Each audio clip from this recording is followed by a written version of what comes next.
to me, I don't see Arsenal as a big team. Etawaneri is the same talent as Jude Bellingham. Casemiro is declining massively, and there is nobody to talk about it. Hello, wonderful people. Welcome back to a brand new episode of the podcast Discuss Football with Kenny. You guys have really done well. We have a lot of massive subscribers now on YouTube. We have a lot of views on YouTube. And if you haven't done that, before we begin this, make sure you tap the subscribe button. Make sure you follow us on YouTube so that you keep enjoying this. And even if you are going to your workplace, you can just download your Spotify, search for Discuss Football with Kenny on Spotify, and you can listen to it on the go. Isn't that beautiful? Yes. And today, I'm not alone. Prosper, first, do like this. I don't beat City. Champions of Europe. I know what Champions of Europe. Champions of I don't beat champions. Treble winner. Their time. Finally. Their time. I don't. But your coach suffer for Guardiola. No. I suffer for him. You know what Guardiola happened? don't beat You know her. what happened to me? I'm Baka fan. That match that day, na luck. It's never a case of luck. No. You know, not be a case of luck. To me, Man City is one of the biggest team in the world, if not the biggest. Yeah. So you getting a win, a tiny win against Man City. I believe it's luck. It's not because as of 80 minutes. Yes. Those people that was playing sports betting, the odd against City was you guys have 5 odd against City. Odds don't play football. No. Odds don't play football. Last season when Brentford beat Man City, I carried Brentford to win. That kind of thing no go repeat himself again. That kind of thing no go repeat itself again. He has an agenda because I beat Messi. No go repeat itself again. If not for me, Man City were on course to win the sextuplets. I beat them for community shield. I beat them again last week. DFK. No. I supposed to sit down for high chair for this place. DFK, I've always been a lover of your podcast. Okay. And I'm very honored to be here today.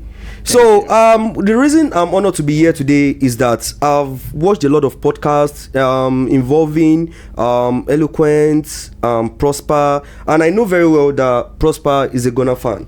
You understand? To me, I don't see Arsenal as a big team. People see them as a threat, but to me, I see them as a team that is coming from a grassroots, a team that needs time to develop. They have the youngsters, they have the weapon, they have everything in this world. But anytime Arsenal wins, I always count it as chance or luck. I don't see it as guys. I just want to allow him talk. Guys, we in this podcast today's episode will be very interesting. It's like this guy has an agenda against Arsenal. You said Prosper. Sorry to cut you short. Today. Okay, I think I'm already enjoying this. I've forgotten to introduce these guys to you. My name is Kenny, and you can always follow me on any of my social media handles. Discuss Football with Kenny. And I have with me my name is Heytrip. And Prosper Westman. Hey, I don't the man who defeated Manchester City. The treble winner. So let's go back to you. You are saying something about them that you don't see them as a team. Thank you, DFK. I see Arsenal as a developing project. You know, there are terms in football, there are categories in football. We have the top tier, we have the middle tier, we have the lower tier. Though Arsenal are not in the lower tier, they are not in the middle tier. We can call them. We can say they are the top tier. But anytime Arsenal wins, I don't know this kind of feelings. I always have the feelings. Maybe like someone that is struggling to win. Bukayo Saka is a very good player, of course, to me. But sometimes the way Gunners fan talks about Saka, I always look Saka as someone that's just an opportunist, like someone that is the biggest guns around other guns. You understand? I believe if Saka was to be in a team like Madrid, I believe he's not going to have his place fully. You understand? Anybody you are saying that Bukayo Saka won't be a starter in that Madrid. Oh, don't get me wrong, brother. He might be a starter, but I'm telling you, when it comes to a very competitive match, when it comes to where you need talent, you need perseverance, You need dedication. And there's one thing about football. One thing about football is about your mentality. Your mentality matters most. That's true. You know, as a winner, you have to have a mentality of a winner for you to prove you are truly a winner. Even before you step into the field, you have to know already I'm a winner. If you are stepping into the field, because I can remember there was this years back, Cristiano Ronaldo was upping into the field, and this guy Rabiot was looking at Cristiano Ronaldo and he was scared. Yeah, the thing was all over the media. Automatically, you getting scared, seeing Cristiano Ronaldo, automatically you already defeated yourself. You're out getting of the scared. game. Mentally, so you're out of the game. I see Bukayo Saka as a player which actually came into the Arsenal team when they needed someone to lean on. And if it was to be the invisible period, I believe Saka will even break into that kind of team when the likes of Thierry Henry and others were inside the Arsenal team. So I see him as an elite, you understand, and him winning the English Player of the Year back to back. You know, a lot of English players are not serious with playing and everything. He's one of the most serious guy among them all. So I just see the guy as an opportunist that he broke into the Arsenal team because at that particular point in time, Arsenal are really down and they need someone that they can lean on, and he's one of the best options they can have for that position. So they have their little savior. Are you done? Okay, so I was digesting everything. Person carry bazooka come for you. I was digesting everything. Okay, you get. First of all, you said Arsenal is a small team that are not there yet. Oh, don't get me wrong, bro. No. I'm not saying they are a small team. I'm saying they are a developing team, and that actually showed last season. Okay, you understand? Now let me remind you. If you could remember, during last season, we both had a conversation where I made a statement. Arsenal last season was at that point where Liverpool was before they brought in Van Dijk. Next level signing that took them to the next level. Yeah, that's true. I don't know if you get. Yeah, that's true. When you brought in someone like Declan Rice into your team, it took us from that little level we were to a different dimension. This season, I can tell you categorically, we've been one of the best defensive team this season. That has been because of the inclusion of Declan Rice into the team. You can't tell me this project is a small project or they are a small team, because bro, you are competing with Manchester City, for God's sake. How long has Jurgen Klopp been competing with them? And what he is trying to say, Klopp has been competing with this same team. I'm getting what he's trying to say. Klopp has been competing with this same team for the past 7 years, and he has one league title. Now, moving from the case of Arsenal, you said Bukayo Saka would not start at Real Madrid. Do you think what I'm trying to say is that when you guys have this there was a time you guys have this invisible, the Gunners invisible, those were the 2000s, early 2000s. God bless you. What I'm trying to say is that when there was the invisible, Bukayo Saka won't start. Now I want to ask you how many players from the invisible caliber can play are still in this modern era? Which player would you call that this person is as super talented as Dennis Beckham then? In this modern era, no, they don't. Robert Perez, they don't have them. Football has evolved, developing, and everything. Football has evolved. Yes, football has evolved past that level where you think he's not that caliber of Thierry Henry and all of that. So the thing is, what I will just say is Bukayo Saka, I take him as a top footballer. I think mentally he's a mentality monster. He's a mentality monster. Because now if you remember when he missed the penalty at the Euros. Yeah, to Euros. Rashford missed penalty. Then Jadon Sancho missed penalty. Now the season after, Saka picked back like nothing ever happened. And he played a penalty against Chelsea. Yes, he played a penalty against Chelsea. That season, Rashford was one of the worst seasons we have seen from Rashford. It affected him mentally. Since then, we have not heard anything from Sancho. Yes. Sancho has never had. He even went to Montpellier. Yes. I don't know. If it comes to the place of mentality, I've never adapted Saka's mentality. Sorry to cut you short, bro. Sorry to cut you short, bro. Maybe I'm being mistaken. Maybe because I've seen a lot of special talent in the past years. Actually, sorry guys, I'm wearing a Liverpool jersey, but truly I'm a Barca fan. You know, over the years, I've seen a lot of special talents coming from La Masia. talents upon talents. Those who are far better than Bukayo Saka. Now, maybe because they've not produced someone that is that special. Maybe what is Lamas? Yes. I'm also a Barca fan. You get? I started supporting Barca before I even support Arsenal. So you are. No. So let me tell you what Prosper is telling us. Make everybody hear am. Okay. Prosper no be person wey you fit trust to. No, you can trust me. If you are if you are a lady watching this podcast, you don't crush on Prosper. You will break your heart. How many La Masia right from time has been known for creating world-class superstars midfielders. I like you. Generational talent sets of midfielders. I love that. When it comes to attackers, you can't rely on La Masia. I don't know if you get. La Masia created Iniesta, Xavi, Busquets, Pedro. When it comes to wingers, Messi as well. When it comes to wingers, solely wingers, you can't depend on La Masia. I can put my 6 figures anywhere on La Masia for any midfielder. That's true. They have Pedro in recent time. They have a Gavi in recent time. Pablo Toure. Are you aware of Pablo Toure? Yes, I know him very well. You know, there is Nico who has gone out of the team. There was Rudy P. Who is now in MLS. Actually, I agree with you for that.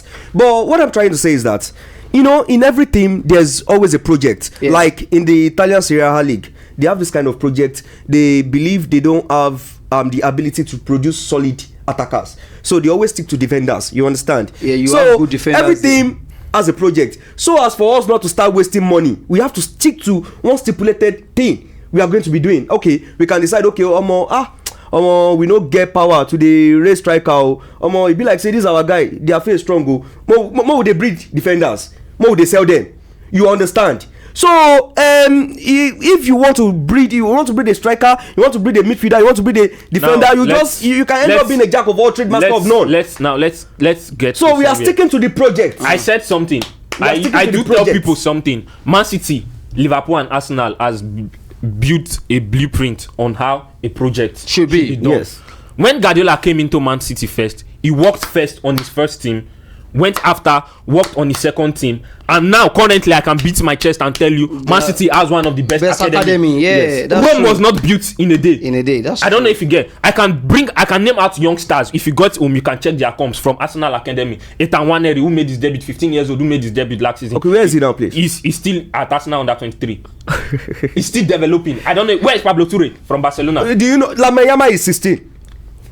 And someone is 23, he's still in the academy. 15 is 15. Someone is 23, still at the. See, bro, at the age of 23, what was Messi doing?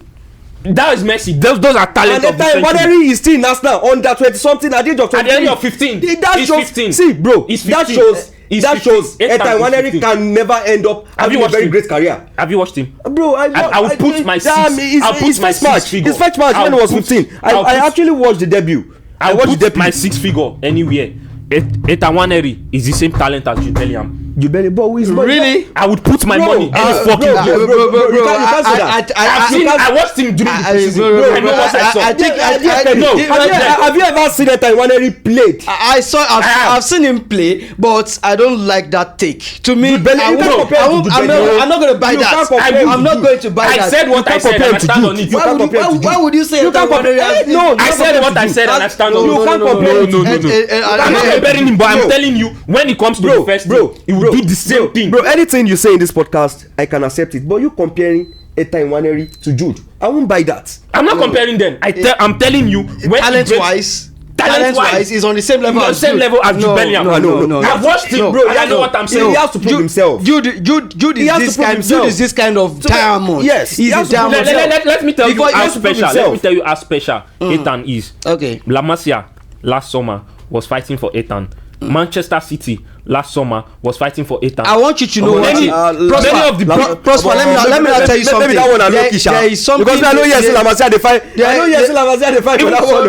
That one I know Kisha. Sorry to cut you short. There is this. I belong to this school of thought, and I do tell people that football career is not always linear like we expect. You can't sometimes. bet. I have seen players who are very, very good and promising while in the academy days. They broke into the first team and that was the end. Yes. Beginning of the end. A player like Bojan Craig. Yes. Bojan was, till date, that is still the best product that La Masia has ever produced. Yes, he has over 450 goals for La Masia. Yes, he scored the most goals. And look at Bojan. Everybody was thinking it was the next Messi. So if you would say that someone who is in the academy is on the talent-wise on the same level as a Jude Bellingham, who has played in the Champions League, who has played in the Heroes, someone who has the person who see Arsenal that 23, he has defied all odds. Arsenal that Jude Bellingham has defied all odds.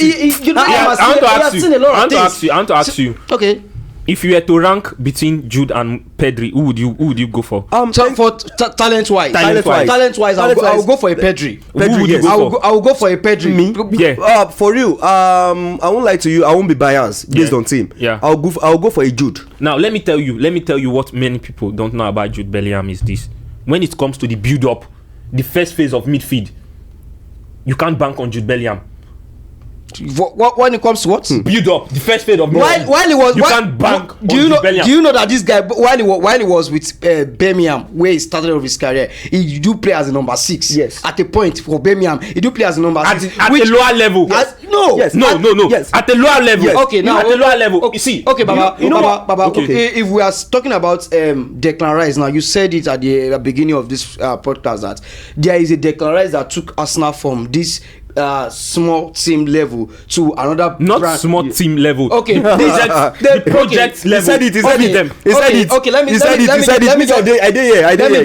say you describe Declan Rice as a missing piece.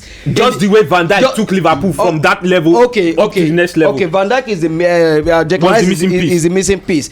At the point Declan Rice used to play as a defender. Yes. During his early days of his career. Now, it's still much in his profile. It's still much in his CV. Now, you can't tell me that Declan Rice will suddenly forget how to play as a centre back. Why trying to recruit Declan Rice? Yes. There were a lot of things that Arsenal put into consideration. Yes. This guy is coming with lots of experience. He has over 200 Premier League matches. This guy used to be a captain in a dressing room. Yes. He just won the Europa Conference. He's a great leader. This guy used to be a defender before. At a point last season, losing William Saliba was a big blow to Arsenal. Yes. The title race. Yes. Now, if William Saliba gets injured this season, definitely we have a Declan Rice who can make shift as an emergency centre back. Yes. Now, a Jude Bellingham, come back to the Jude Bellingham case. A Jude Bellingham to me is an all-round midfielder. Ancelotti even said he's something. an all-round midfielder. I want to ask you something. You made mention of during the early part of your career, you did this, you did that, you did this. Okay. There are many players. Antonio, yes, let's go back. Antonio of West Ham, Michael Antonio was once a left back. Yeah, that's true. Now, does that mean you would now take him back to that position he was because he once played there? So you have this. Sorry to cut short. Okay. You have this thing that he's still good as a left back if you take him there. Victor Osimhen once started as a goalkeeper and evolved to a defender. Even Gareth Bale started as a left back. Okay. So you can't. Okay, now what I'm trying to say is you made a statement that coming to the first phase of build-up, Bellingham is not someone that you can bank on. Wait, I want to ask you a question. Has Gallagher ever played as 6? In number 6. Gallagher has played as a number 6. Is he a good player when it comes to the build-up phase? He's not a good player. Now, player like Jude Bellingham, I've watched him so many lot of time. I actually criticized him the first time I heard about Jude Bellingham. In fact, but even Ancelotti said something. He said no Bellingham, Jude no Benzema, no problem. Jude Bellingham. He said no Benzema, no problem. I was even surprised. I am their biggest PRO chairman, and I know each of their flaws. Yeah, the thing is about Jude Bellingham, Jude is someone I will still stand on it. He's someone who can survive in the first phase of build-up, second phase of build-up, and into the final third. Yes. He's someone that will survive. I agree with you. And a player like Joshua Kimmich. I agree with you. Joshua Kimmich used to be a right back. Yes. Up till date, Joshua Kimmich can still play as a right back. Yes. Now let me ask you. It's not like you will forget it. It's just been versatile. Quadrado was once a winger. Let me ask you a question. Quadrado was once a winger and now he's playing as a right back. Now I ask you a question. There is something that do help Bukayo Saka very well. Okay. Bukayo Saka started his Arsenal days as a left back for Mikel Arteta. Okay. Wait, sorry to cut you. That impression of Saka left back. Let me break down the situation. Okay. Saka has always been a winger. Okay. You get. during that period at Arsenal, there were injury crises. The players on that position, said Kolasinac and the rest, were not it at that point. So they saw a boy who could fill in for that time and that moment. They played him there. Now, Jude Bellingham, again, you said he has played as a number 6 during his time at Bellingham. Now, we've watched Gallagher played as a number 6, and we all know how Messi is in that position. The fact you can play on this at a certain position doesn't mean you can play it effectively. Yes, that doesn't mean that is why a very good player you still be able. That is why we say we have natural positions. Sure, you get, and you have players who are versatile. Okay. You have players who have their natural position. Now, a player like Enzo Fernandez now, we all know that the AMF is not his natural position. He's not a number 10 for crying out loud, but he can still play as a number 10, although not effectively as him being a number 6. Yes. But do you understand? So that is why Jude Bellingham, I would say, to me, is a perfect box midfielder. So perfect. To me. So perfect. To me, although the way Ancelotti sees him, he sees him in another way, probably as a box crasher. A box crasher. Yes. A box crasher. Yeah, he said no Benzema, no problem. Is using this, and he's right. Ancelotti is using this most time 4-4-2 diamond, playing Jude at the head of the diamond. He sees him as a box crasher, and that is absolutely fine. To him, he's a manager. He has seen a lot. Now let's make this clear to a common ground, and I stand on it. Jude, as from the build-up, which is the first phase of the midfield, is not as efficient as I would bank on Pedri from that first phase. And the Pedri is not as efficient in the final third like Jude Bellingham.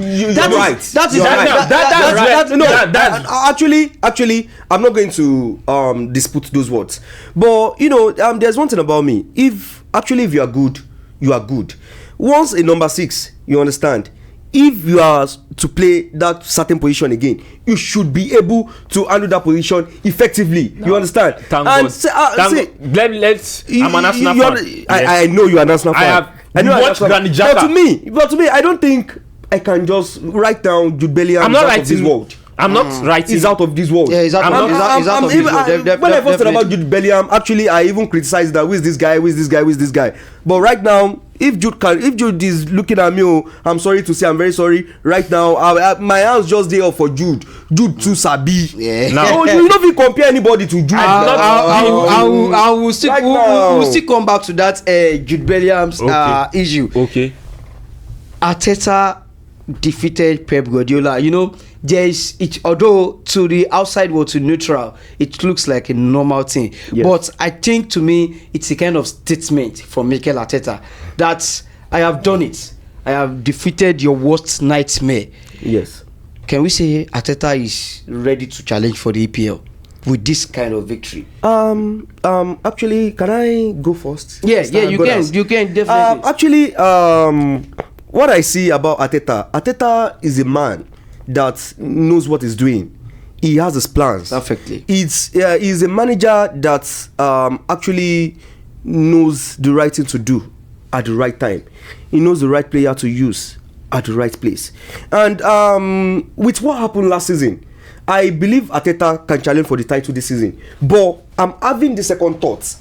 Because what happened last season, I was very surprised that Arsenal couldn't have even won the league. But they bottled it at the point. But I see Arteta as a manager in which, when it comes to an extent, he is going to need additional players to his squad. Because to me, I'm sorry to say, I see Arsenal players as a little bit of middle mentality players. When the game is getting tougher, they might start getting tired.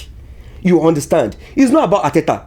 Arteta is an intelligent coach, but sometimes it's about these players. I can give you instruction as a manager, but it's up to you as a player to utilize my instruction. Because I even heard the news about Manchester United that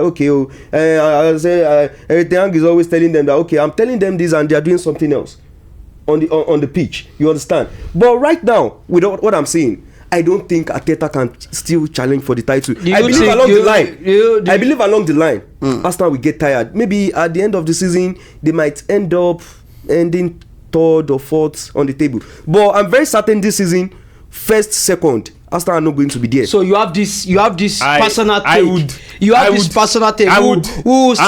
will save this episode. We will remember this episode. Heytrip said Arsenal are not finishing. Arsenal are not finishing top two. Top two. 1-2. Put me right, my brother. So you're saying them finishing third or fourth? I can place a bet on that. That's beautiful. We have your own take. We have an evidence. We have evidence. I can place a bet on that. We will show you this June next year. I can place a bet on that.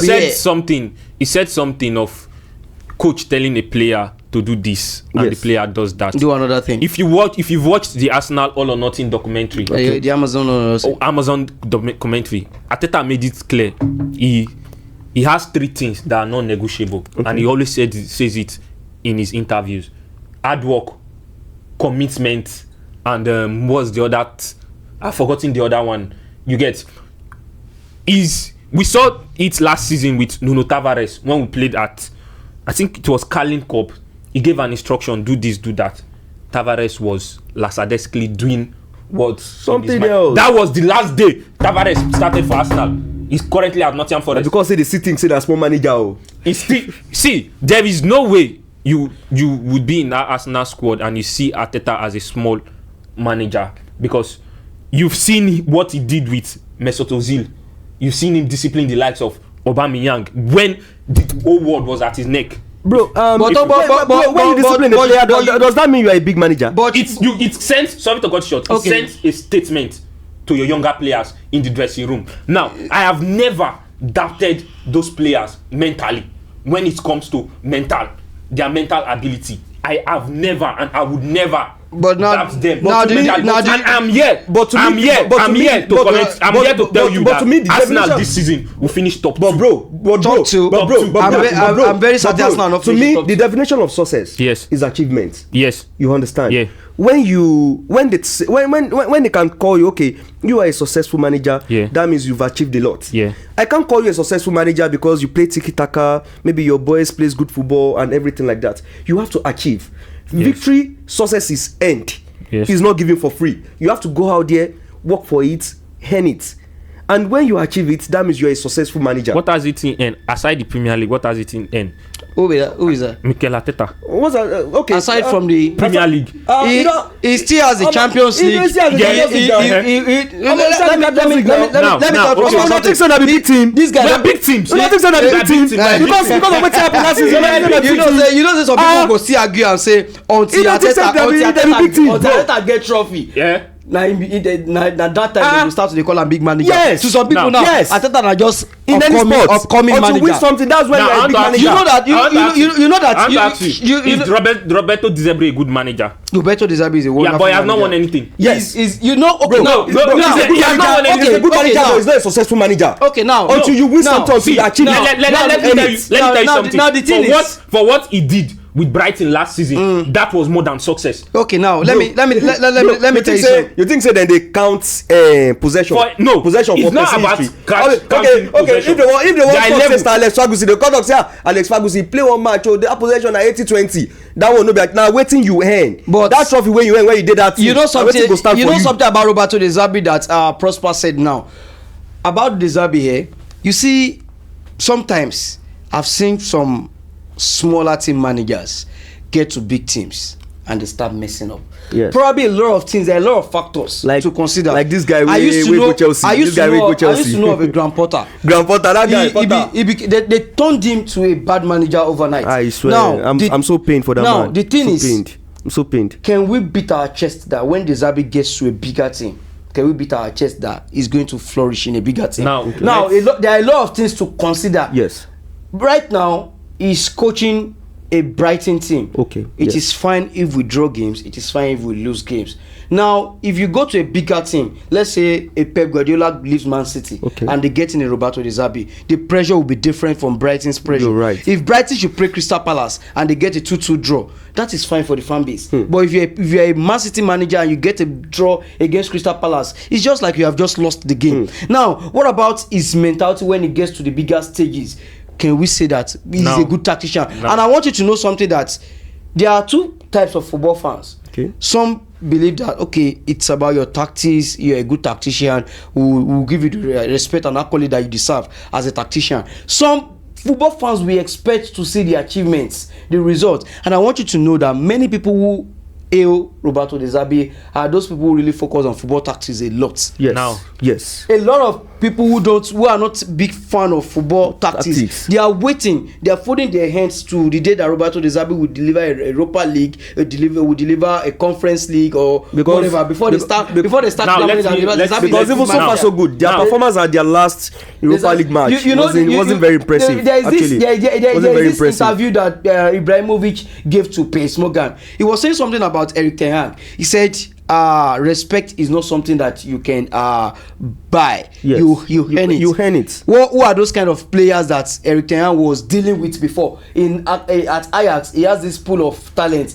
young guys. When he got to Man United, there were a lot of people that even their CV, Ten Hag CV go to shake for where their own CV did. Now so Ten Hag CV go. So what is the assurance that when De Zerbi gets to a bigger team, is going to perform now? So it's just a thing. Now you've finished saying it's taking your takes.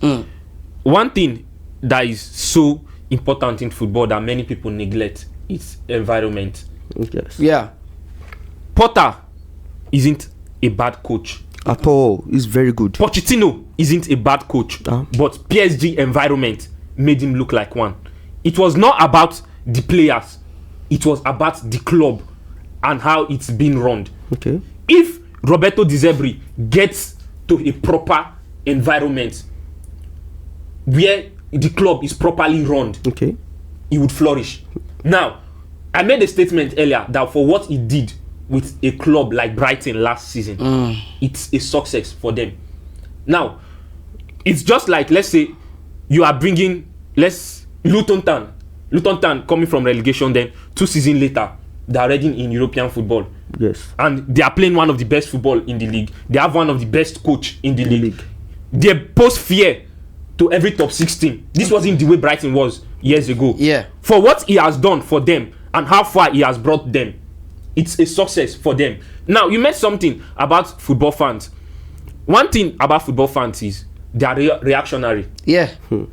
The same people we go call Pep God today, we call him Satan. That's what we be. Football fans be now win. Football fans live in the moment.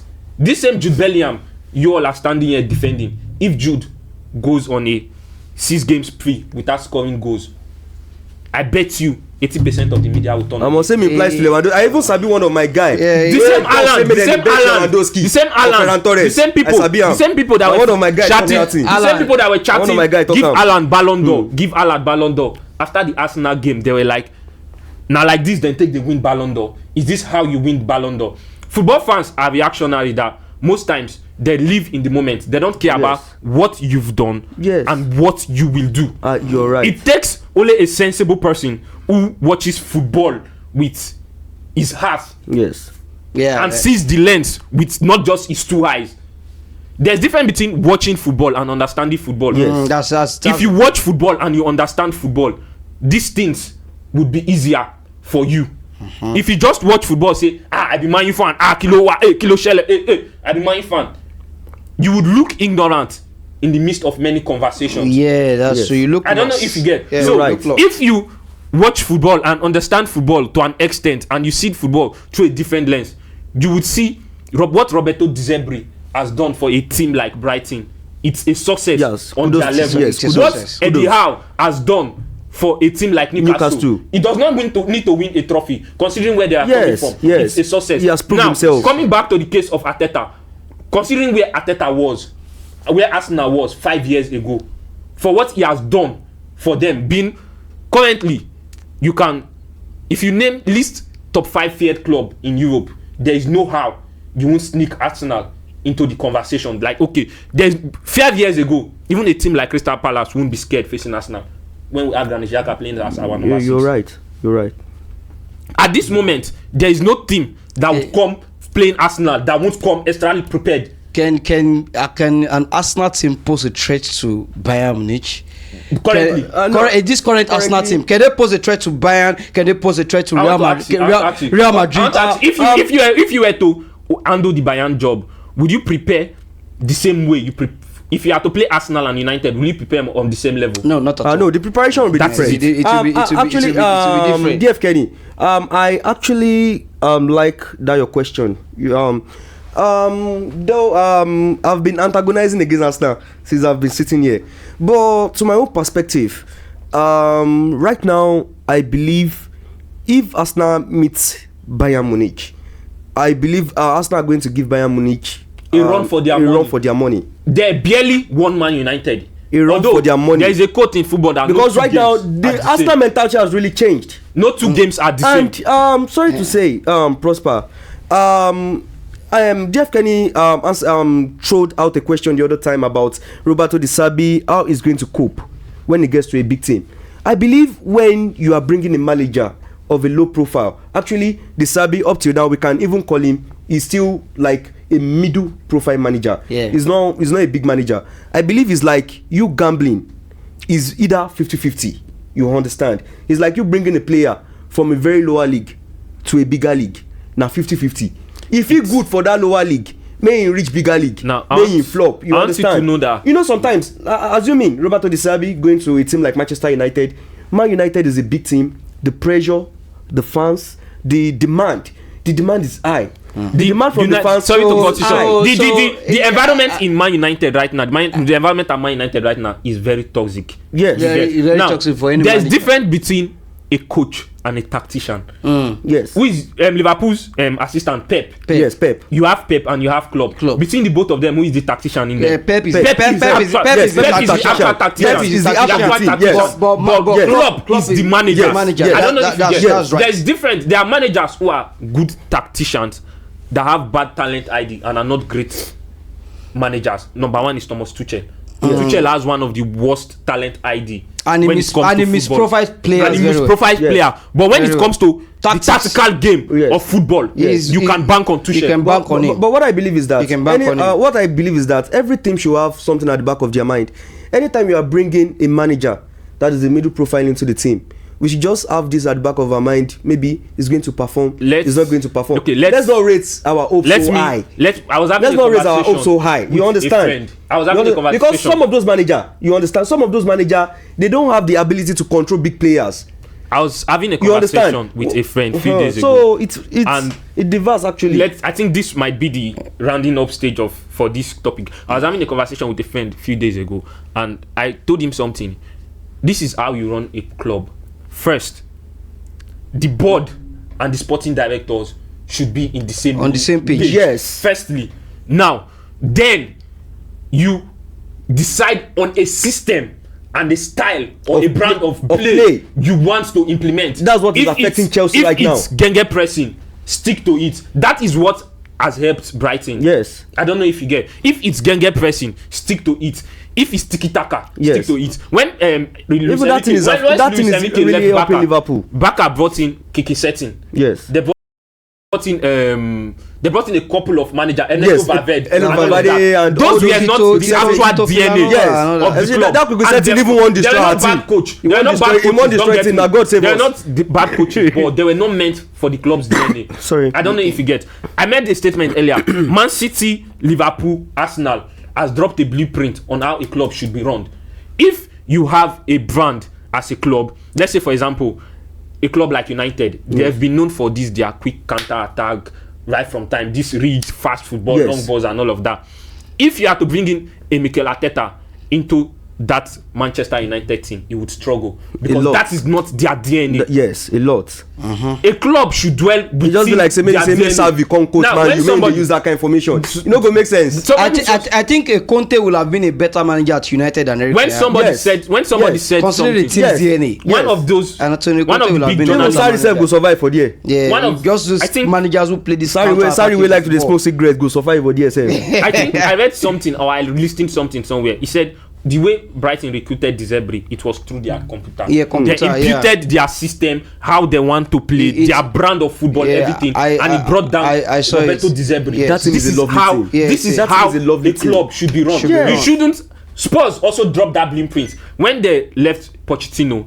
They had to go with Jose Mourinho. They have to go with Antonio Conte. They went for names instead of somebody that suits the style, the DNA of the club. Yeah. and those things never went well. Now you've brought in an Ange who now looks like he's taking them somewhere. He's ending them somewhere.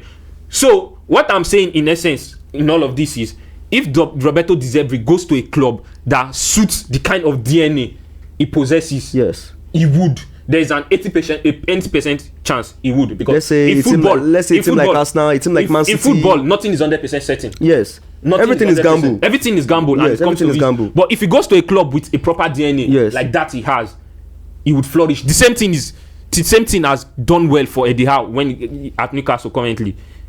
That fast counter football, that press football, that high press, that physical football, that has always been majorly their thing. I don't know if you get. Yes. He has bring back that DNA and everything, and they are really loving it. They are loving it. It's going well right now. I love Newcastle right now. I love Newcastle. They're one of the favorite teams. And we were sitting here last week talking about referees controversy in England. I thought it was something that was going to get better, but right now the thing is kind of declining. It's getting worse. It's getting worse day by day. Yes. There is this Kovacic nasty tackle on Odegaard. I was expecting red card. I actually was. Yes. And after the game, Howard Webb, who happens to be the chairman of PGMOL, released a statement that Kovacic was only lucky not to see a red. Why was only lucky not to see a red? And now it shows these guys are unprofessional. What is going on? That the reason he never gave him a red was because he never wanted a bad reaction from the fans. It shouldn't be like that. Just because. Now let me tell you something. You are hurting the opposition team. Let me tell you something. Yes. Few weeks ago, this same Michael Oliver went to Dubai to officiate a match in their league, and that league is being sponsored by one of the major owners at Man City. Okay. I don't know if you get. Okay. I don't know if you get. The league, I think EPL of the PGMOL or whatsoever they call themselves, needs to start doing better. Yes. They need to do These better. referees needs to start be held accountable for their mistakes. I think it has gotten to the point where you need to start finding them. That suspension is not enough. It's not enough. When you suspend a referee this week for a mistake, and 2 weeks later he comes back, officiate and does something worse. I don't know if you get. I actually love your points, Prosper. But to my own point of view, what I think is that those referees, they actually need reorientation. You understand? They need to reorientate them, and there should be a very tough sanction for every mistakes that is being made. For example, I believe along the line, this is going to come into place. If during the match there was supposed to be a goal and it was removed as an offside, even if the match don't end, that goal where we suppose count, may una count am. You understand? Okay, the other day, Liverpool actually bottled the match because of a silly mistake from a ref. That's bad. I, as a player, if it was to be me as an African man that was on that field, I go fight. I go fight. But that thing, you should consider the player's emotion. You should consider the team's emotion. So right now, I would advise the bodies, to have a sanction. If there's a proper sanction, there's one thing about human being, both abroad or local. Everybody believe in sanction, and when you sanction someone, you sanction the first person, they will have some sense. You understand? All these things they need reorientation. And you know what they pay me pass? Years to come, 20 years to come, when I call here news, say that Tottenham Liverpool match, they call the investigator time, they say that ref don't collect money that day. That's yeah. It's not supposed to be like that. Any match where issues dey, if we make the match don't finish, maybe don't reach 3-4 days, if we see say that goal supposed to be go, if that 2-1 they play for that match, no turn am to 2-2. Now that would be the solution, or a replay in Jurgen Klopp's actually have a replay. Look at because actually I don't see a point of you sending me a letter. You disgrace me for public. You collect clothes from my body for public. You carry clothes come over my body. Yeah, you want to use clothes. Before Howard Webb became their chairman, there was no much controversy like this. Everybody who has been watching football since way back knows the history of Howard Webb.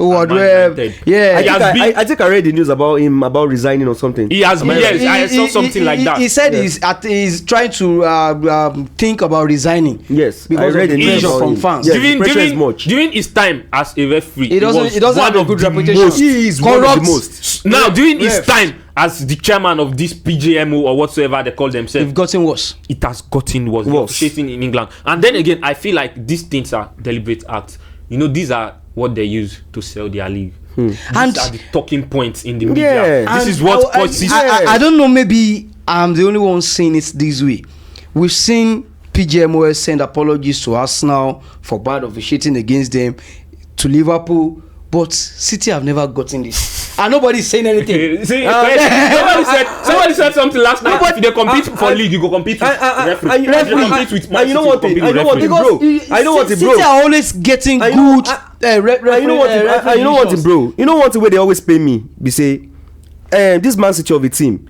Man City, they are a team in which everybody deep inside us, we all know that something is fishy behind the door. But nobody will say anything. Nobody will say anything. Nobody's ready to say anything. They say, we feed on they get grandchildren. Now that time we go come the year. Say one thing wey happen for years back. It's bad. They come they carry them go court. There are a lot of foul play behind the club, but then again, let's just hope justice would be served. Justice should be served, and there should be sanctions.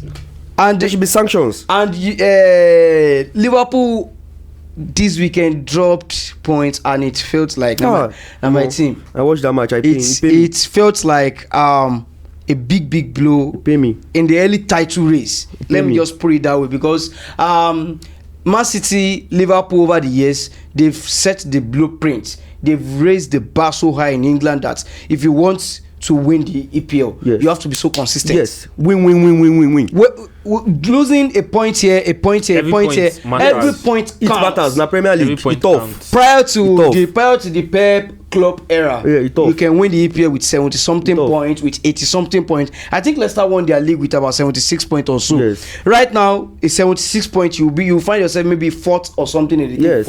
You might not even be fourth. You might not even be fourth. You know how many points you might not even be fourth last season? So you might not even be fourth. So you have to maintain this level of consistency, and that draw felt like a defeat. Remember, although there is this particular thing that made me so happy during the game, and it was this tactical approach by the two managers. It was a game of football.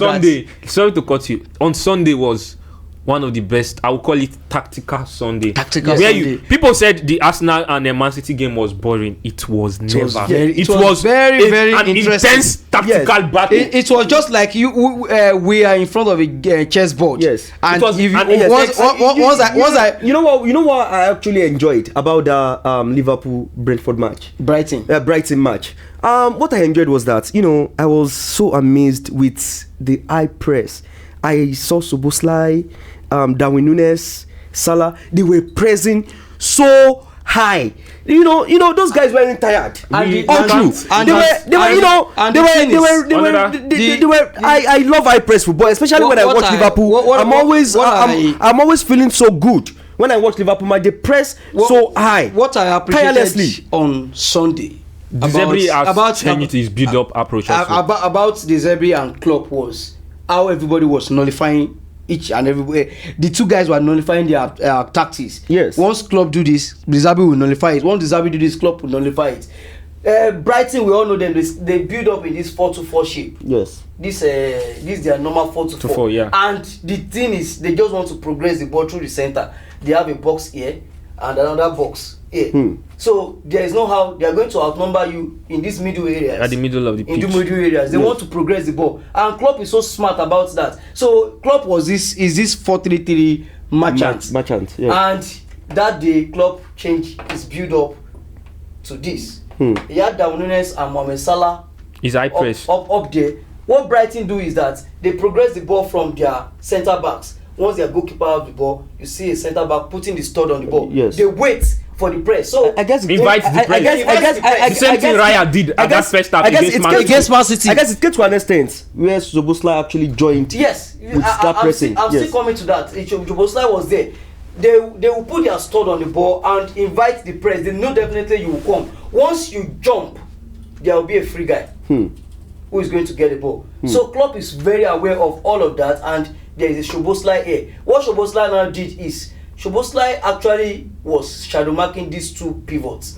Now, once the ball gets to any of the centre backs here, there is Salah and Nunes ready to press. Yeah. So what De Zerbi did to nullify that was getting a Pascal Gross to join them here to create a numerical superiority against them. This is 3v2 now. Yes. So Solimatch moving a bit. Yes. So Solimatch moving at the two fullbacks moving wide. So yes. they had Baleba here. So at the point, the formation that De Zerbi was using was a 3-4. That was what during the game. So Klopp was so smart to that. So Klopp left Baleba. Baleba was free in between the lines, and Szoboszlai was pressing Pascal Gross. Immediately ball gets to Gross, there is a press by Szoboszlai, and that resulted in the goal. In the goal. So the final four here, Klopp wanted to give them something like a man-to-man, and we have someone here, and we have Trent Alexander-Arnold in the middle here, and we have Matip here before his injury. We have Van Dijk here, and we have Robertson here. So these four guys up here, if care is not taken, they are going to outnumber these three Liverpool defenders. So there's an Alisson Becker who joined to create this kind of plus one in the build-up. That plus one in the build-up. So the tactics was it was a very interesting game of football to watch. It was a very, very interesting game of football. Firstly, before I come to the Brighton Liverpool game, Baleba. That boy I think Adringa. I was really amazed watching Adringa. These guys talked about Baleba. He said we signed him to replace Caicedo. Baleba made me. I don't know if you remember Moussa Dembele at Tottenham. Yes. He gave me that feel of Moussa Dembele. For a long time, I have never. What about Adringa? That guy was super also. Adringa was spot on. I never believed this guy is an African. Yes. The guy is from Cote d'Ivoire. Remember, the guy was it the first episode when I made statement about Brighton Multi-Club? That boy has been in that you said club. it. He was at their Multi-Club. I remember I watched the podcast. You said they are running a Multi-Club with in the Belgian league. He was at I actually watched the podcast. He had about 14 goals and 10 assists last season before coming to the EPL this season. That guy is spot on. When he came, I told somebody, you see this guy. Again, he started against Man U. You see this guy. Now Man U go chop him. And he was the one that provided the assist first against Man U. That guy just a dribble Gomez. As Gomez enter like this, just a chop him left, right, center. And one thing that I love about Baleba is not just these number 6 who are just the safe passers. He's very confident on the ball carrying ability. He has this good ball carrying ability. There was a point that he actually carried the ball, I think, from the middle of the park down to the attack. But sorry to cut you short. The way Brighton recruits their player is just so lovely. They spend less. It's about they spend less. That's come back to and they are what always, we talked about previously. they have the young players and they spend DNA. less. It's so amazing. If you have a DNA so amazing. at the club, it would be easy for you to recruit. That's yes. I don't know if you get.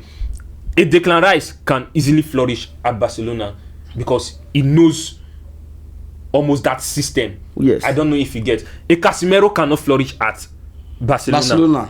That is one of the reasons he has been struggling at United. But we might get to there later. We'll come to that. Now, coming now to Liverpool's case.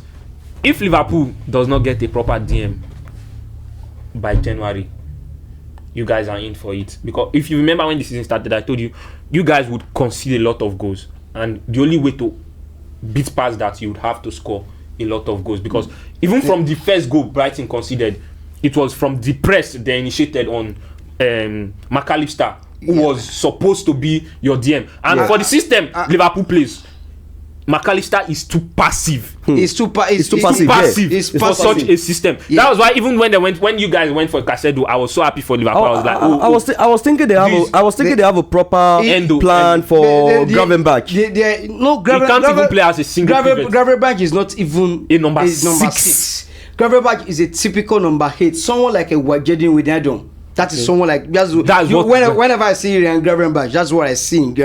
I see a new Wijnaldum. The only way he's not a number 6. I think there were plans for that number 6 in the summer, but I've known Klopp for many years. I think they actually had big plans for Endo, but I know about panic buy. What I know about Klopp is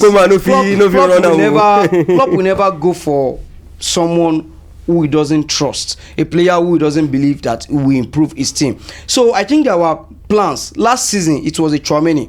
We were so close to getting Tchouaméni from Monaco before he opted to join Real Madrid. Yes, there was this because he was actually staying on the bench and he wasn't having a good playing time then. Because Michael Edward actually resigned as the sporting director of Liverpool. You know why? There was this tussle behind the scene. Michael Edward was telling the boards, this squad is aging. We need to refresh things. The boards were like, not yet. So Michael Edward was like, okay, I've had the reputation of bringing in world-class players for you. He brought in the likes of Virgil van Dijk, Alisson Becker, Fabinho, Mo Salah, Sadio Mane, yes. All these top guns that made Liverpool they had today. It was all due to the brilliance of Michael Edward. So it was like, I won't just sit here and allow you guys to ruin my reputation. I'm leaving. So there were plans for getting a number 6 last summer, and this summer I think even Jurgen Klopp confirmed in a press conference that we agreed a deal about Caicedo. There is a reason why he wanted a Caicedo in his team. That guy go now. Why that guy go wrong team? And right now, Caicedo is not. And you know that there is something about this. That place where that guy go from that place now. Reason that he go play ball. There is something about this number 6. I used to tell people that being a number 6 is a very, very critical position on the pitch. It's the most important position. The most important. You have to have exhausting. You have to have this football intelligence. Yes. Look at a Mateo Kovacic. I watched Man City versus Wolves. A Mateo Kovacic was this guy that he was pushing so high during their build-up, when they have the ball. He was this kind of forward-minded player. And when you are playing as a number 6, definitely your mentality has to change. Kovacic, whenever they have the ball, he was just moving into this kind of half pocket spaces and the half spaces. Yeah, so he was leaving space in the central areas, forgetting that I am a number 6 on this pitch. Now, I fought Liverpool. That was why Pep used a Bernardo as number 6 against Arsenal. A Kovacic did not work. He was clearly out of position. He's too forward-minded to play as a 6. Bro, I beg, what did Calvin Phillips they do for that thing? There is something wrong about that.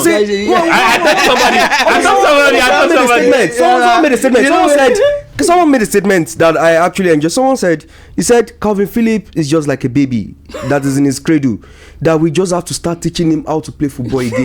He's actually relaxing, enjoying himself on the bench. Okay. Is that a case of he's completing homegrown players at Manchester City, or it was one of that guy go hand last of those panic buy who are seeing a comfort zone and don't want to leave. I don't know if you get it. Because he had a chance to replace Declan Rice at West Ham this summer. Ross, who go come off for where he win treble? Who go come off for where you know as it be? Hazard retired. That was 2 days ago. When they list Hazard achievements, they talk say Hazard Champions League.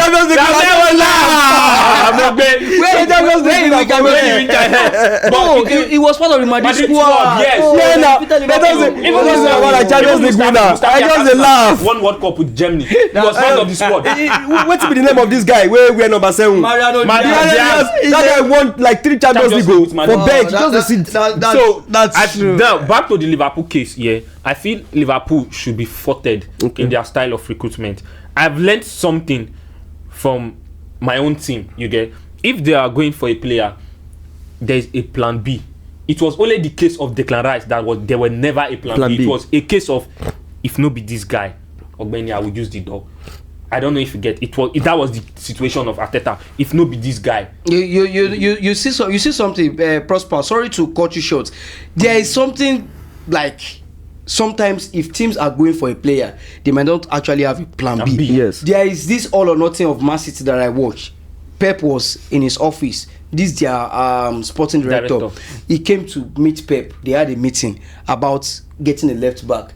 Pep was saying get me a Benjamin Mendy or no one else.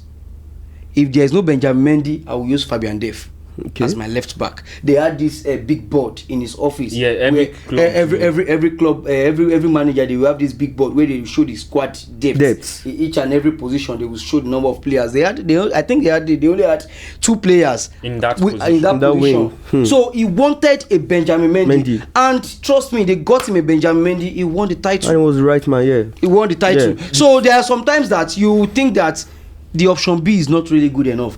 It's either option A or no other option. You just have to try him out. So the case of Endo was a panic buy. The case of Endo was I believe, as a Liverpool fan, I think it's just to shut the fan base up, because at that what I'm trying to say right now. Moment, that's what I'm trying to say right now. We were all clamoring for get us the number 6. That's what I'm trying to say right now.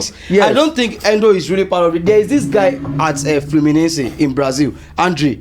Although during that summer they were still playing their own Copa Libertadores or whatever over there, so they were still playing it. So Fluminense said they couldn't release the guy. They were like, okay, if you are going to come for this guy, you have to come in January. Okay. By then we'll be on break, so you can get him. But right now he's still starting our games, so you can't get him. So I think Liverpool are just trying to use a McAllister as a 6 pending the time when a proper number 6. Yes, because the only fear is that we are playing in a very physical league.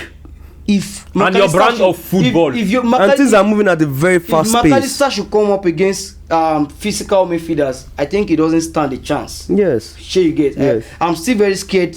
So the day Liverpool will play a team like Man City, who has a Rodri McAllister battle, I don't even want to think about it. I'm thinking about Arsenal, a Declan Rice versus McAllister. You're not scared of Manchester United? I don't want to think about it. At some point, Casemiro and McAllister, I don't want to see that draw. I don't want to see. So you look at it. We are playing in a league that is so very competitive, and your style of football also requires physicality, and intensity. Bro, which McAllister does not offer. Bro, now why they always talk until tomorrow say if Gavi entered that Liverpool team, he go too sweet. I know what they talk. The price is too high. The only thing that I feel that he's a tireless player. Sorry to cut you. I don't Gavi as a player. I don't rate him as high as people do. You get, probably because of my own personal bias. Okay. But is this player that can do little of everything and is read little of everything. He's not the best when it comes to passing or switch off play. I don't know if you get, but when it requires, he can do it. Bro, why did you? I stand to dispute that word little. Okay. He can do.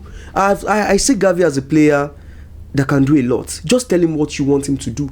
He's not perfect at everything. That is what I meant. That was what I meant. Bro, no one is perfect at everything. No, they are players who are perfect. Bro, no one is perfect at everything. Okay. But I see Gavi as a player in which he's a fearless player, he's a tireless player.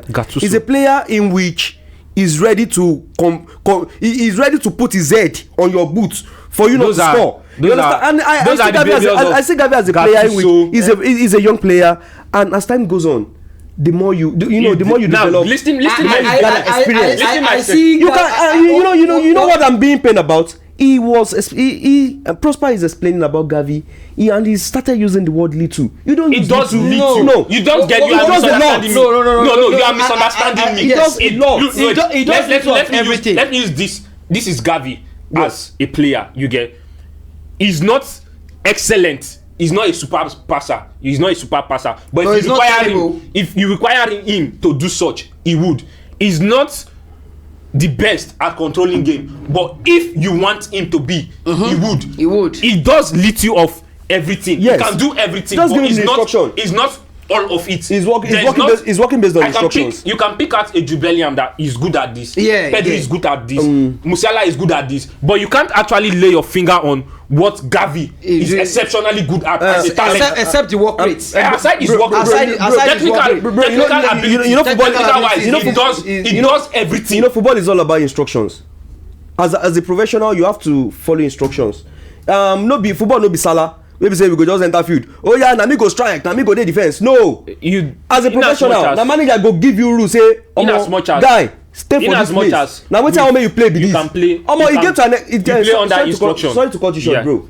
I'm a Barca fan. You understand? And there is this guy of mine, we always watch Barcelona match every time. So this my guy just tell me, say, Lewandowski, no, they stay for box. I told him, I said, bro, no be say this guy no they stay for box. Go watch him match for Bayern. In they stay for box. Now instruction. As a player, as a pro, you have to follow instructions. Now you follow instructions. You understand? Now instructions. The instructions. Once you follow instructions as a player, it doesn't limit your technical ability. Waiting day your body, people go see him. I don't know if you get. In as much as earlier this season, people were saying, okay, Carlo Ancelotti was misusing Vinicius Junior and all of that. You could still see his ability technically there. That is the case of Gavi. I'm not saying he's a bad player. You get me? He's a good player. You can't like everybody. Yes, he's a good player. You can't like everybody. He's a good player. It does lead you of. Technically, he's not. You can't say Gavi has this ego eye that you can from anywhere give. But if you require him to at that time of the day, he would. It does lead you. He has every component of the game. When it comes to tackles and winning balls, bro, he's a top player. When you were making your statement, I said he reminds me of Gattuso. Yes. He has that behavior, that mind, that Gattuso, a Roy Keane, Patrick Vieira. That's why I said you can't. Gattuso is a kind of player whereby he tackles sometimes out of aggressiveness and stuff like that. Gavi is a player in which he thinks about the ball. You understand? He thinks about the ball. He just don't. He's all about the tackles. Gavi, if you enter your room, Gavi go chase you, come up from stadium, enter your room. There are two type of players. Some players believe that okay, I will do it. I will impress my manager with my footballing abilities. Some will be like, I will impress my manager with passion. With my passion. That is the case of Gavi. Diehard attitude. That's never say never attitude. I will put everything on the line for my manager. I want to earn his trust. Do you understand? Yes. Players like look at Mohamed Salah now. Mohamed Salah is not this kind of aggressive footballer. He doesn't even get yellow cards at all. He's someone who believes he's a peaceful guy. I will use my football abilities. I will use that to impress. I will do my bit. I will use that to impress my. Look at a player like let me say a player like probably maybe someone like Luis Diaz. Yes. Luis Diaz is someone who is all about work rates. Yes. Luis Diaz can actually track back. I always call him the Jaguar. I love that guy.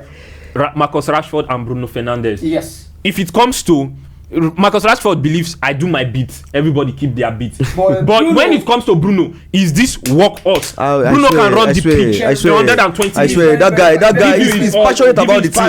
I don't know. Passionate about the team. Their player, that's the same club Gavi falls into. He's passionate about the team. Talking about that, Mohamed Salah, do you think he's kind of this underrated guy? Because this season, Mohamed Salah has been involved in, I think, 5 goals, 4 assists in just 8 games. Okay. He's one of the best players in the season, arguably. But the funny thing is that he doesn't get the media attention like the likes of Marcus Rashford. Last season, his goal contribution, I think it was more than that of Rashford. There was this Marcus Rashford who has this media attention last season.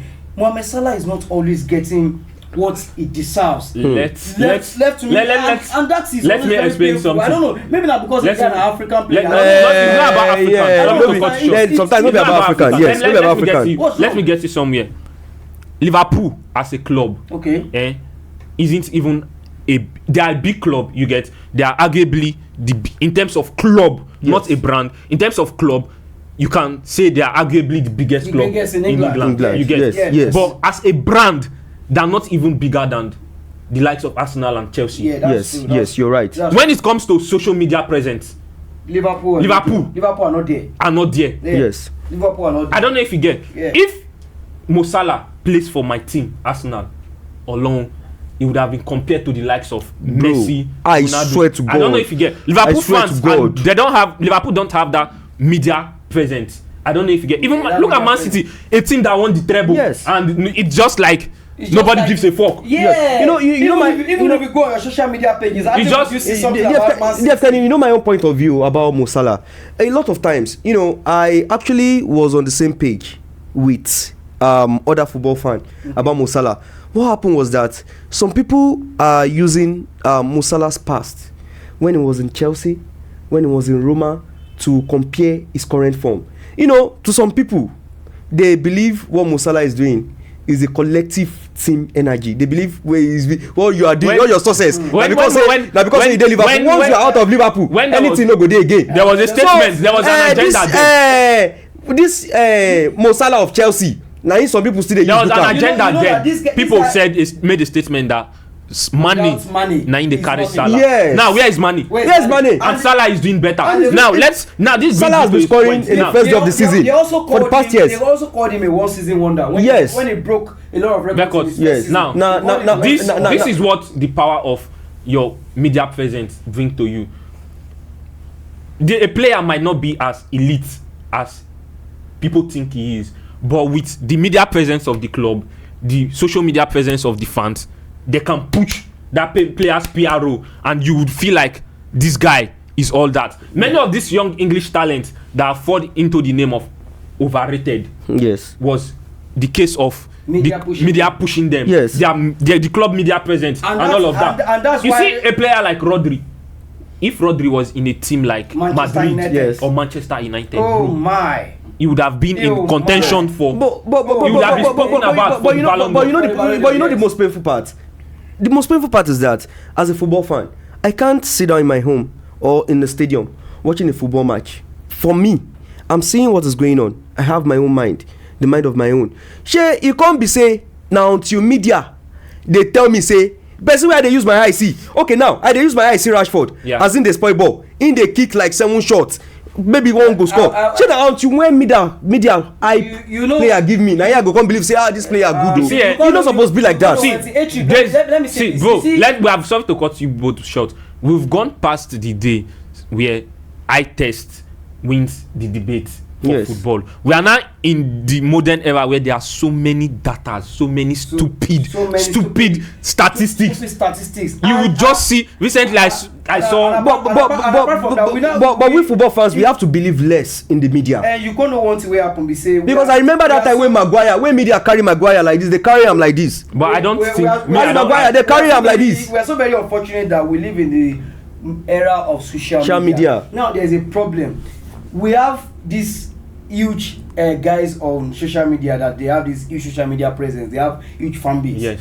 A person like Jude Ednott, he can start an agenda tomorrow that Mohamed Salah is overrated. Yes. I'm telling you that he has a lot of fans, over 6 million followers on Instagram. That means we football fans doesn't have a mind of our own. They don't have many football fans. That was why when we talked about Zebri, I said there are 2 types of football fans. There are reactionary and the ones that think. Yes. Do you see those reactionary fans are much, and they don't have the mind of their own. If I can bring out a stat here and prove why Odegaard is better than Maddison, 90%, there are 70 people out there that would believe me. Exactly.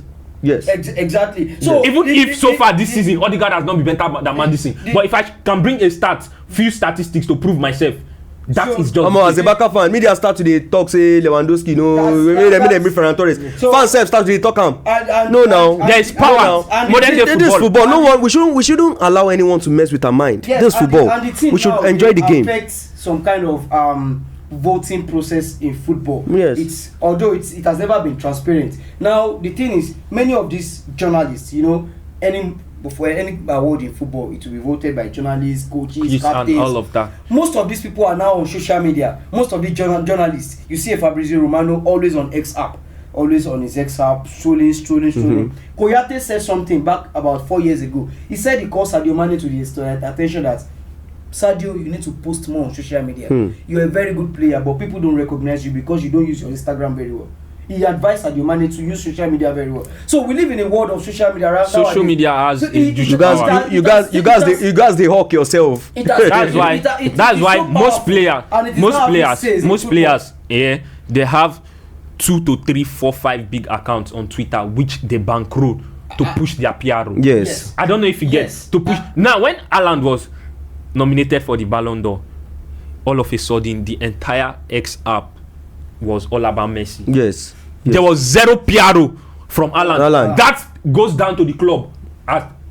itself, I don't know if you get. Messi is who he is as a brand, but Haaland as a player and the club he supports. If Rashford was in the same contention last season, if Rashford was you go don't push him to have all over. So that's just the same situation of Mo Salah. Liverpool are this old cultured club. Yes. Yeah, they live with that old culture. Yes, they believe in what you can offer the team. Old culture, they don't care about their the media. system and everything. Yes. So that's and the funny thing now is that some people now post on social media. I was watching the Jurgen Klopp presser. He was in the presser and there was this smartphone. They opened the smartphone for him and they showed him what someone said on Twitter. So that this guy said you shouldn't be playing the Thiago as our number 6. It's too slow for the system and all of that. Although that time Liverpool were winning, so Jurgen just laughed and they said most of Liverpool fans are now big fan of Thiago. Thank God that these guys are not the one making the decision. John, definitely. Guardiola said something last season. Guardiola said something last season in one of his press conferences. He said he knows. I say I understand football than those guys on Twitter who think they know better than me. Yes, yes. Everybody with their opinion. You know, everybody with their opinion. It's just quite unfortunate. So that's the case of. That's just the case of. I've seen an opinion when someone was saying they should have sacked Klopp. I've seen every day there is this guy in a certain Arsenal group where every day I have to explain to him why we shouldn't sack Arteta. He was like, sack Arteta, give me Ancelotti, sack Arteta, give me Diego Simeone. I don't know if you get. Like say me have go make with the brick quickly setting. Yeah. I don't know if you get. Like say make a Chelsea fan no believe in Pochettino. When you can say me Lampard they come. And right now they've won 2 games on the spin going into the. They are playing better. They are looking better. They are even more confident coming into the Arsenal game. They are looking like a team right now. That was I once they start playing good football, I'm telling you, they pose a big threat.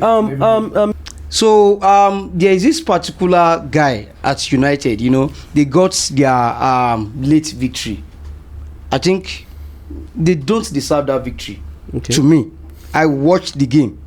Man United don't deserve it. Did you see the game? Yeah, I watched the game. I watched the game. Okay, I watched the game. They don't deserve it. But that aside, Casemiro is declining massively and there is nobody to talk about it.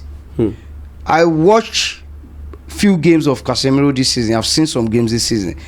There was this game against Arsenal. It's a Reece Nelson. Casemiro lost a 50-50 against Reece Nelson.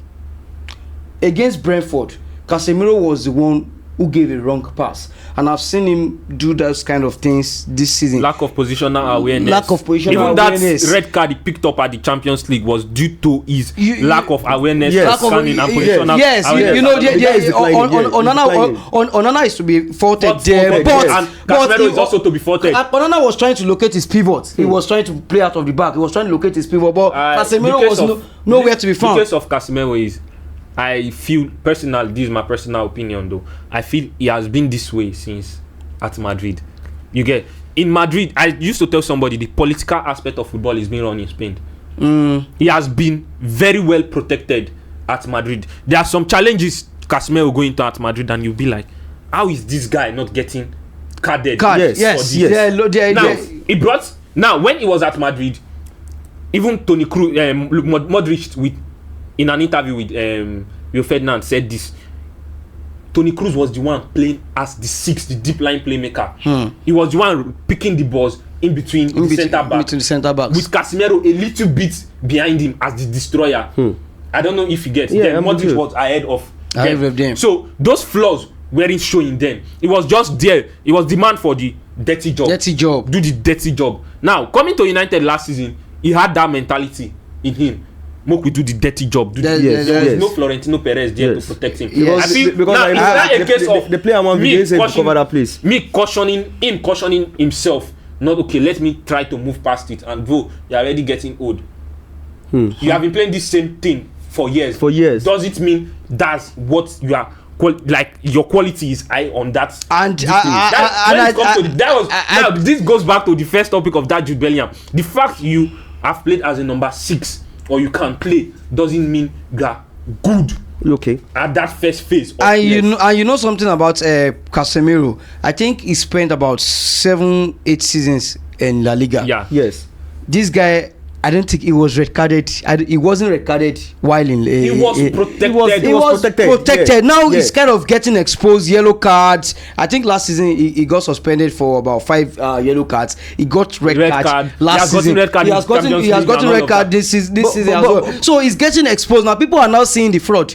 Casemiro, because I think now is declining. And people are not ready for that conversation yet, and I think Ten Hag knows this at the back of his mind. That was why he's getting the Sophia Amrabat. I went through, because I did not watch the game. I watched during the later part, so I can't discuss on the full game. Ten Hag after the match said he removed Casemiro because he wanted to play football. Was it not playing football? That was a huge statement. Look at that. Look at the gravity of what the manager said. Because in my perspective, Ten Hag doesn't know how to communicate. He needs to learn how to communicate. Even John Mikel Obi said something recently. He said something about Sancho. You understand what he said about Sancho? Because of the time and everything, I don't want to dive into it. What he said about Sancho is unhearable. You understand? Sometimes we should always have this thing at the back of our mind. These players, they are human, they are not robots, and the emotions is there. You understand? And when I have, as a player, assuming I'm a player, and I have this kind of thoughts at the back of my mind, I believe that any fuck up now, this coach can start saying things about me. You understand? I can have this at the back of my mind. Okay, most times the best way, the easiest way for a man to fail is for you to try to impress.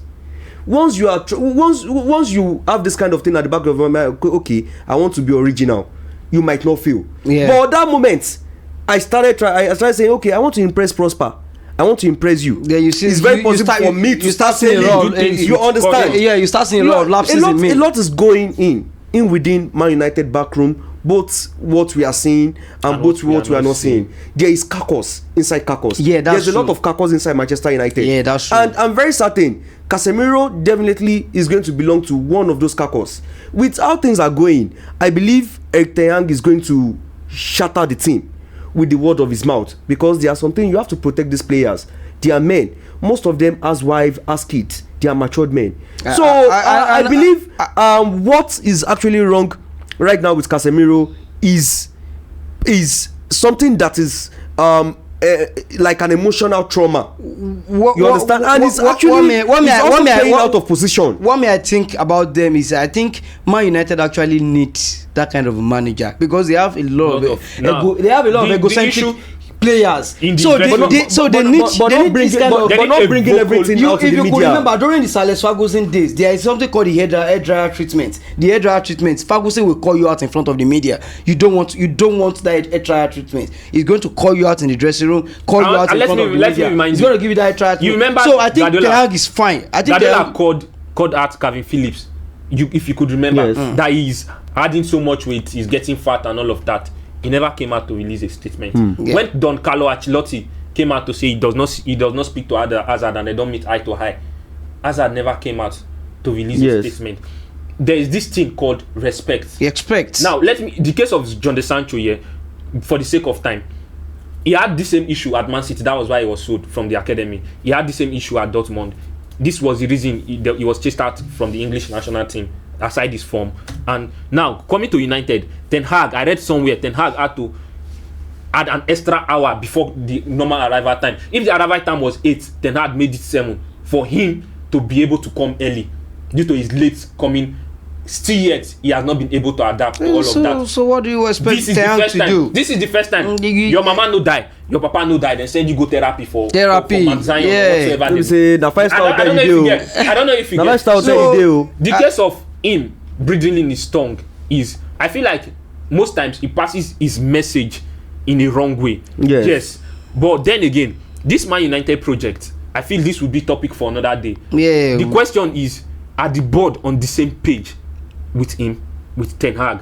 I've always been asking that question. For a project to commence, the board has to come to term. We have to be on the same page. We have to be on the same page. I don't think the Glazers are on that same page with the manager. And where I will fault the owners is I think they want some players. The owners are not getting some players. Now, there was this January transfer window. There was a Kodigapo who this man actually wanted. In fact, they were on the verge of signing Kodigapo. Man United went for a Wegos. They left. They pulled out of the race for Kodigapo and got him a Wegos. And that was the loan at United. So Ole Gunnar Solskjaer did an interview recently, and he said, at United, you are allowed to make only 3 major signings every window, which is every summer. Sorry, and if you can trace back to the days of Erik ten Hag, last summer he brought in Casemiro, he brought in Anthony, and he brought in Lisandro Martinez. Yes. Malacia was not a major signing. Yes. Moving from that, he wanted De Jong, but the whole drama and all of that, which I felt was just shenanigans from the board. Now, moving from that, during the January, he needed a striker to move forward. Gakpo, they were linked to Gakpo and many names. They had to bring in Wegos on loan. Now, coming to this summer, they brought in Sabitzer on loan as well. On loan also. Now, coming to this summer, you bring in Andre Onana. He has brought in Ojland. And who else?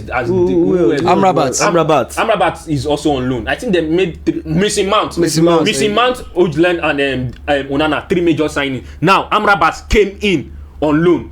This pass a message to you that these people are not on the same page of project with the manager. What they want is, I do for you, you do for me.